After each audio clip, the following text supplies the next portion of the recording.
বাস। দেখো আমার গ্রামের কথা বলছি, ছোটবেলায় দেখছি, এখন কি জানি না, বহুদিন থেকে গ্রামে কুরবানি দিই আর আগেও দিই না। দেখলাম যে ধরো 7 জনে কুরবানি গরু কিনছে একটা, কয়জনে?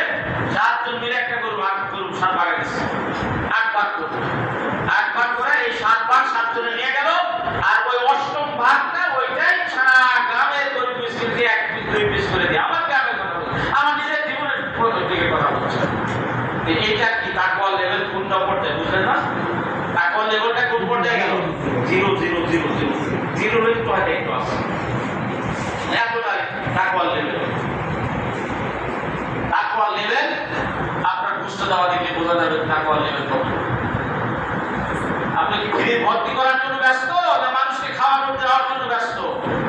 এটা নির্ভর করবে আপনার তাকওয়া।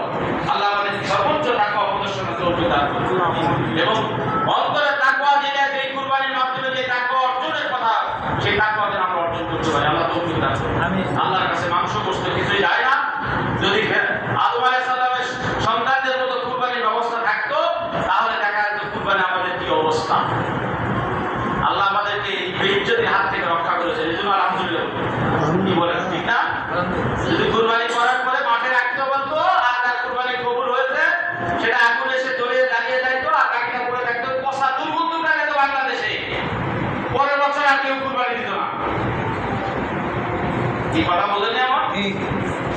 খাওয়াতে যাবে না, কুরবানি করছে, জবাই করে দিছে, বাস ওই মাঠের মধ্যে বাবু মুক্তর বউ জায়গার মধ্যে বা এক জায়গায় দিয়ে রাখা আসলে, যদি আল্লাহ আপনার নিয়তের পরিশুদ্ধতা থাকে, লিল্লাহিয়া থাকতো, তাহলে আসমান থেকে একটা আগুন এসে খেয়ে জ্বালিয়ে পুড়ে শেষ করে দিয়ে যাইতো। আর যদি না হতো তাহলে পোষা দুর্গন্ধ পাবে।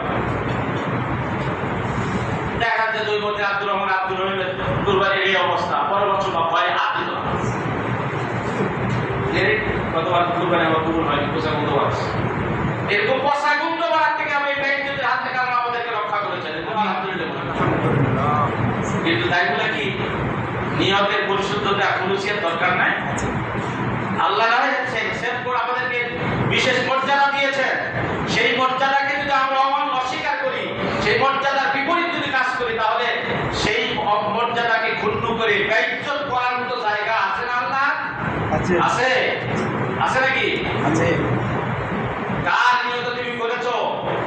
কাকে খুশি করার জন্য কুরবানি করেছো? কাকে দেখানোর জন্য করেছো? আল্লাহ সুবহানাহু ওয়া তাআলা অত্যন্ত কঠিন হাদিস এটি, যে হাদিস বর্ণনা করতে আবু বকর রাদিয়াল্লাহু তাআলা আনহু তিনবার অজ্ঞান হয়ে পড়ে গেছে এই হাদিস বর্ণনা করতে। চতুর্থবার সে হাদিসটা কোনোমতে বলতে সক্ষম হয়েছে। বিচার দিবসে আল্লাহ প্রত্যেক ইবাদতকারীকে ডাক দিবেন।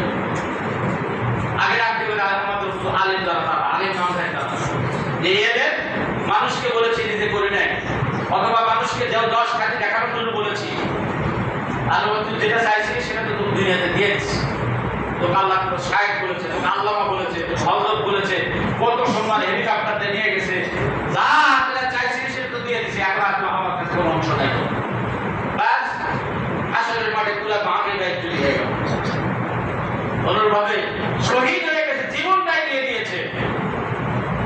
উদ্দেশ্য মানুষ শহীদ বলবে, শহীদের পরিবার, মুক্তিযোদ্ধার পরিবার মুক্তিযুদ্ধ করেছে, শাহাদত বরণ করেছে, আজীবন আমি মরে গেলে কি হবে, আজীবন আমার পরিবার মাথা খাবে, স্বাচ্ছন্দ্যে চলবে, কোন প্রকার রাষ্ট্রীয় সুরক্ষা পাবে, এই জন্য আমি যুদ্ধ করেছি, শহীদ হয়ে গেছি নাকি?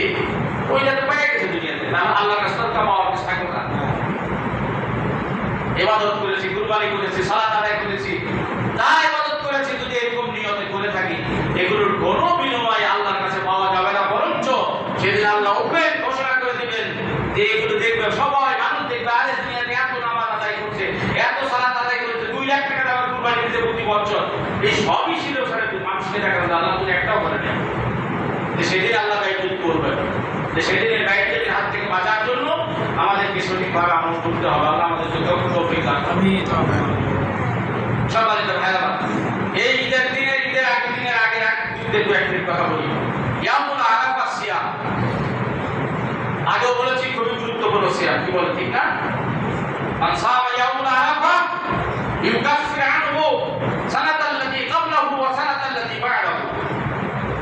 ইয়ামুল আরাফার দিনে যে সিয়াম রাখলো, রাসূল সাল্লাল্লাহু আলাইহি ওয়াসাল্লাম বলেন তার আগের 1 বছরের গুনাহ মাফ, পরের 1 বছরের গুনাহ মাফ।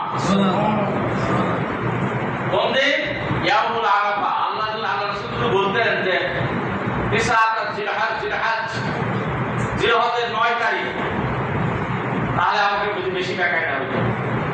এইটা তো অবশ্য বেকায়দা আছে, তারা এই হিসাব করে যে ইয়াউমুল আরাফা তো 9 জিলহজ, কিন্তু 9 জিলহজ আমাদের এখানে কয়টা দিন হজ? 8 জিলহজ। তাহলে আমরা যদি 9 জিলহজ সিয়াম রাখি তাহলে কি ইয়াউমুল আরাফার দিনে সিয়াম হবে না ঈদুল আজহার দিনে সিয়াম হবে? ইয়াউমুল আরাফা তো কোনো হচ্ছে ইয়াউমুল আরাফা মানে ইয়াউমুল আরাফা, যেদিন সারা বিশ্বের হাজীগণ আরাফার ময়দানে সমবেত হবে ওই দিন ইয়াউমুল আরাফা।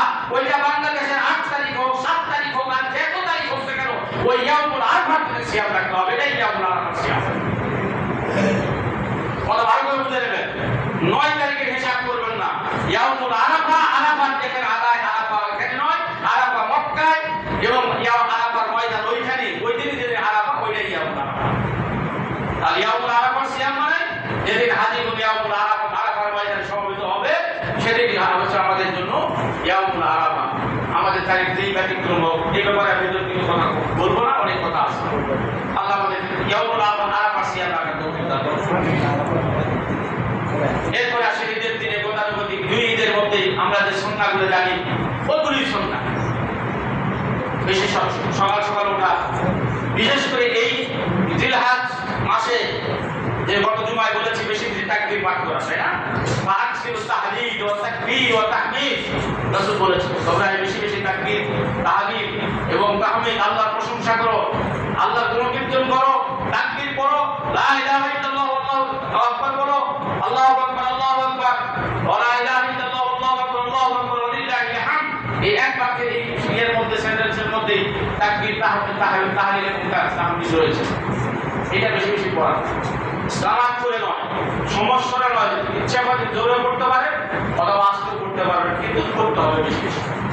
এরপরে ঈদের দিনে এই তাকবীর জোরে উচ্চ স্বরে বলতে বলতে যাওয়া, এক রাস্তাতে যাওয়া আর এক রাস্তাতে আসা, খালি তারিখ আমরা রাস্তা ব্যবহার করতে যদি সম্ভব হয়, যদি কোনো ওজন থাকে ইল্লাল ওজন, যদি ওজন থাকে তাহলে আপনি হেলিকপ্টারে যান আর গাড়িতে যান আর মোটরসাইকেলে যান, কোনো সমস্যা নেই। বিনা ওজনে যদি পায়ে হেঁটে যাওয়া সম্ভব হয় আমি আপনাদেরকে অনুরোধ করবো রাসূল সাল্লাল্লাহু আলাইহি ওয়াসাল্লামের এই সুন্নাত আদায় করার জন্য ওই দিন যদিও না হাঁটেন ওই দিন একটু হাঁটার চেষ্টা করেন। জি, যদি হেঁটে যাওয়া সম্ভব হয়, দূরত্ব অল্প হয়, তাহলে ওই দিন একটু হাঁটবেন এবং সুন্নাতের নিয়ম করে হাঁটবেন। আল্লাহ রাসূল হেঁটে পায়ে হেঁটে মাশিয়ান, পায়ে হেঁটে ইটকায় যাইতেন, পায়ে হেঁটে আসতেন এবং নির্দেশ দিয়েছেন পায়ে হেঁটে যাওয়ার জন্য। এটা গুরুত্বপূর্ণ একটি সুন্নাত। ঈদের ভেতরে আল্লাহ রাসূল কিছু খেয়ে যেতেন আর এই ঈদে না খেয়ে যেতেন। খাইতেন কখন?